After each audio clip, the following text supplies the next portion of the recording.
और इधर दिल्ली में एक चौंकाने वाली वारदात सामने आई है। दिल्ली में 9वीं में पढ़ने वाले एक छात्र की संदेहास्पद हालत में मौत हो गई है। परिवार का आरोप है कि शुभम नाम का वो छात्र अपनी क्लास का मॉनिटर था और उसने कुछ दिन पहले क्लास में शोर मचाने और शरारत करने वाले कुछ छात्रों की शिकायत की थी, जिसके बाद उन छात्रों ने शुभम को अंजाम भुगतने की धमकी दी थी। उसके बाद रविवार की शाम को पार्क में शुभम की लाश मिली है। उसके जिस्म पर पिटाई और पत्थर मारने के निशान हैं। पुलिस ने 2 आरोपियों को हिरासत में लिया है और हत्या की धाराओं के तहत केस दर्ज किया है।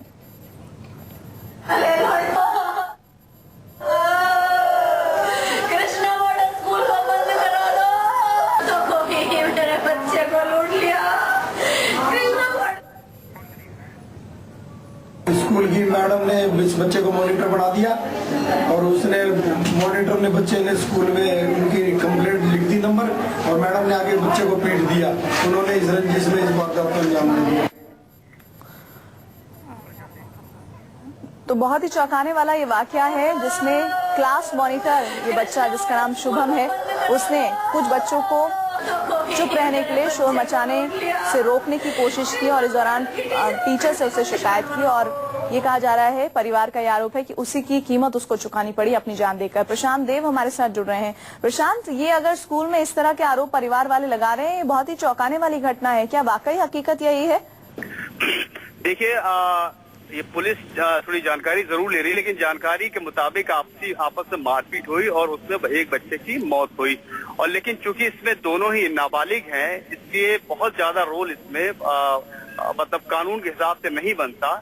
लेकिन अब ये जरूर ऐसा ये कोई घटना पहली नहीं है। आप पुलिस ये जरूर कह रही है कि ऐसे स्कूल में जहाँ के इस तरह के इंसिडेंट रिपोर्ट्स हो रहे हैं, वहाँ पे काउंसलिंग कराई जाएगी बच्चों के बीच में आपस में, ताकि इससे इस तरह की घटनाओं पे रोक लगाया जा सके। क्योंकि कानून की जो परिधि है उसमें अगर बच्चे माइनर है तो उसे बहुत कुछ जो है ऐसे कदम नहीं लिए जा सकते हैं जिससे कि कोई सख्त सजा उसमें दी जा सके। नहीं, ये बात तो बिल्कुल सही है, लेकिन अगर इस तरह की घटना हुई है तो स्कूल प्रबंधन की तरफ से कुछ कहा गया है? वो टीचर जिन्होंने उन बच्चों की पिटाई की थी, जिन पर शुभम की हत्या का आरोप है, वो क्या कह रही हैं?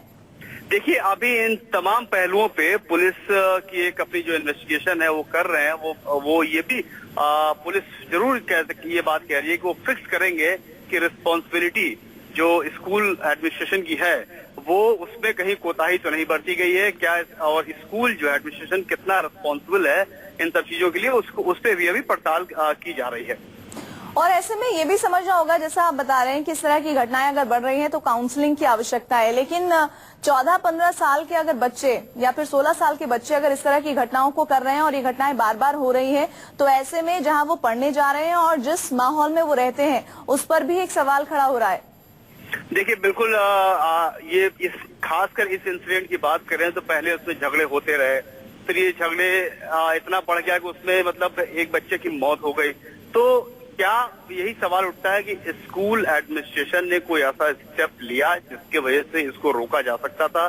जो प्रिकॉशंस लेने चाहिए थे वो क्या लिए गए? तो ये या फिर उसको मतलब ओवरलुक किया गया, लापरवाही बरती गई? ये तमाम चीजें एक अलग तौर से देखी जा रही हैं। और दूसरा, जैसा कि मैंने आपको बताया कि ऐसी घटनाएं इधर बहुत रिपोर्ट हो रही है, उसकी वजह चाहे जो भी हो, चाहे वो सामाजिक कारण हो उसके, तो उसको लेकर के एक काउंसलिंग मतलब कंपल्सरी काउंसलिंग जो है जरूर कराने की जरूरत अब महसूस की जा रही है।